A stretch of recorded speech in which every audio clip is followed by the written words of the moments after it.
subscribe now and press the bell icon. Never miss an update.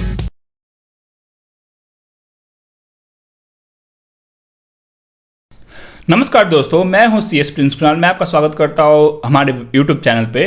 दोस्तों, आज हम video में डिस्कस करने वाले हैं कि पार्टनरशिप फर्म और 1% कंपनी के बीच में क्या अंतर होता है। What are differences between partnership firm and 1% company. दोस्तों, अगर आपको हमारा वीडियो अच्छा लगे तो उसे लाइक कीजिए, अपने दोस्तों के बीच में ज़्यादा से ज़्यादा शेयर कीजिए और हमारे चैनल को सब्सक्राइब कर लीजिए। तो चलिए दोस्तों, आज की वीडियो को हम लोग स्टार्ट करते हैं। वीडियो के शुरू में मैं आपको बता दूं पार्टनरशिप होता क्या है। दोस्तों, अगर दो या दो से ज़्यादा लोग प्रॉफिट अर्न करने के मोटिव से जाकर किसी व्यापार को शुरू करते हैं और पार्टनरशिप डीड बना लेते हैं तो उसको हम लोग पार्टनरशिप फर्म बोलते हैं। वहीं अगर कोई एक इंसान एक व्यापार का आरंभ करता है, उसका पंजीकरण कंपनी एक्ट के प्रावधान के अनुसार करवा लेता है तो उसे हम लोग 1% कंपनी के नाम से जानते हैं। दोस्तों, चलिए हम देखते हैं कि 1% कंपनी और पार्टनरशिप के बीच में क्या क्या अंतर होता है। तो पहला अंतर जो है जो हम लोग डिस्कस करने वाले दोस्तों है नेम अप्रूवल। दोस्तों, पार्टनरशिप बनाने के लिए आपको किसी भी अथॉरिटी से नेम अप्रूवल नहीं करवानी होती। आप कोई भी बिजनेस का नाम रख सकते हैं। वही 1% कंपनी में आपको ट्रेडमार्क लॉ में आप चेक करना पड़ता है कोई नाम अवेलेबल है या नहीं, और उसको कंपनी जो डिपार्टमेंट है, कंपनी मंत्रालय है, मिनिस्ट्री ऑफ कॉर्पोरेट अफेयर्स है, उसके साइट पे भी चेक करना पड़ता है कि आप जो नाम रखना चाहते हैं वो अवेलेबल है या नहीं। दोस्तों, नेक्स्ट पॉइंट जो है वो है रजिस्ट्रेशन। दोस्तों, पार्टनरशिप को आप रजिस्ट्रेशन करवा करके या विदाउट रजिस्ट्रेशन भी चला सकते हैं। वही 1% कंपनी को आप रजिस्ट्रेशन करवाना होता है, तभी आप उसको चला सकते हैं। दोस्तों, नेक्स्ट पॉइंट है टैक्स लायबिलिटी। दोस्तों, पार्टनरशिप में जो टैक्स लायबिलिटी हो कंपेरिजन करे कंपनी से तो ज़्यादा लगती है। वही 1% कंपनी में कम टैक्स, इनकम टैक्स पे करना पड़ता है। दोस्तों, नेक्स्ट पॉइंट है लाइफ। दोस्तों, पार्टनरशिप में जो पार्टनरशिप फर्म की लाइफ है वो पार्टनर्स की लाइफ के साथ जुड़ी होती है। पार्टनर्स की मृत्यु होने पर पार्टनरशिप डिसॉल्व भी हो सकती है।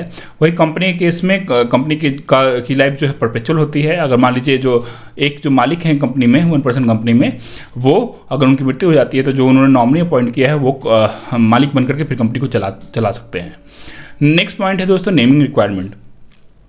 दोस्तों, पार्टनरशिप बनाने के लिए आपको बनाने के बाद या बनाने से पहले आपको जो बिजनेस पार्टनरशिप का नाम रखना होता है, उसके लिए कोई भी ऐसा लॉ नहीं है जो बताता है आपको ये नाम रखना चाहिए या ये सफिक्स या प्रीफिक्स लगाना है।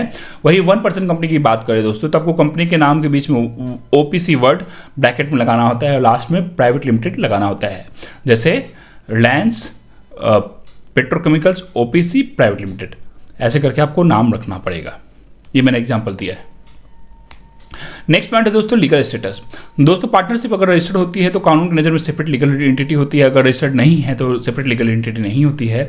वही 1% कंपनी हमेशा कानून की नज़र में एक सेपरेट लीगल एंटिटी होती है, इसलिए अपने नाम पे पैन नंबर ले सकती है, टैन नंबर ले सकती है, अपने नाम पे प्रॉपर्टी खरीद सकती है, अपने नाम पे वो किसी पे केस मुकदमा कर सकती है, इवन उस पर कोई केस मुकदमा किया जा सकता है।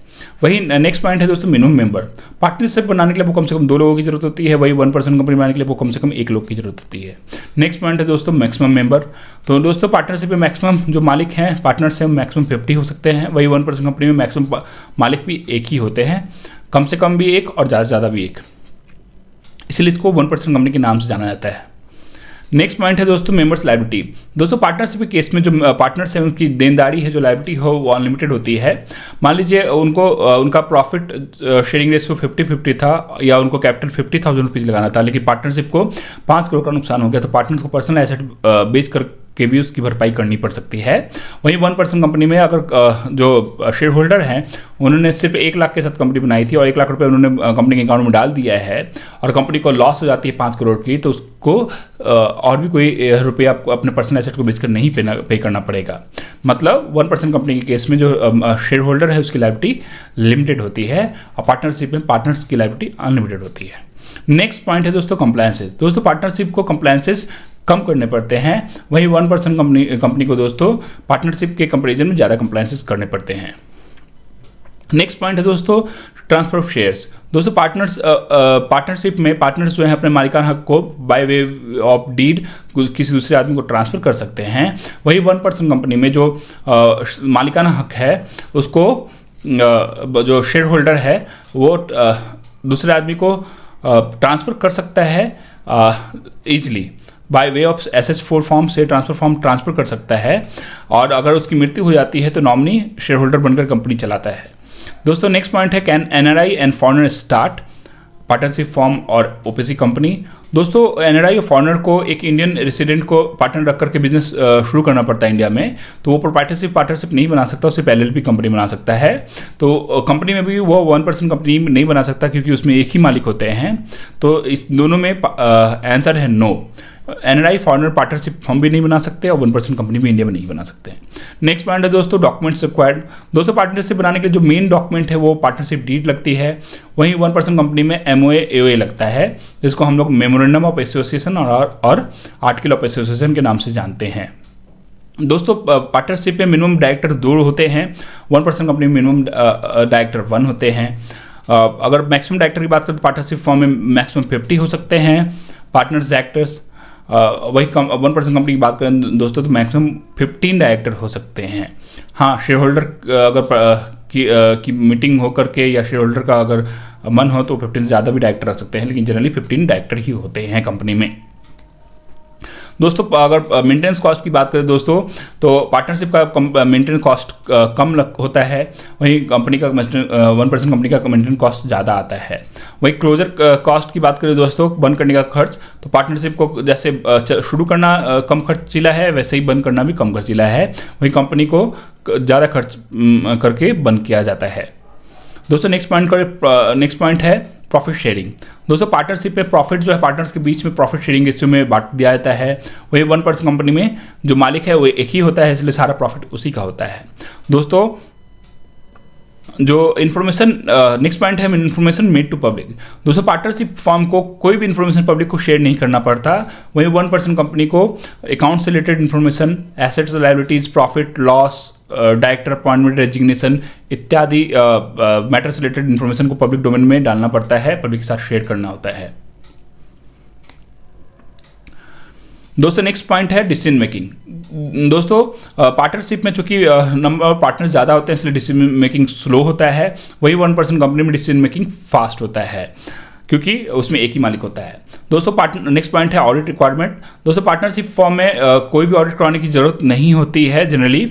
हाँ, इनकम टैक्स प्रोविजन को छोड़ दिया जाए तो क्योंकि उसमें एक थ्रेशोल्ड लिमिट है जिसको पार करने के बाद पार्टनरशिप को ऑडिट करवानी होती है, लेकिन जनरली सालाना आप बिना ऑडिट के भी काम कर सकते हैं। वही 1% कंपनी को सालाना स्टैट्यूटरी ऑडिट करवानी होती है। नेक्स्ट पॉइंट है दोस्तों कैपिटल रिक्वायर्ड।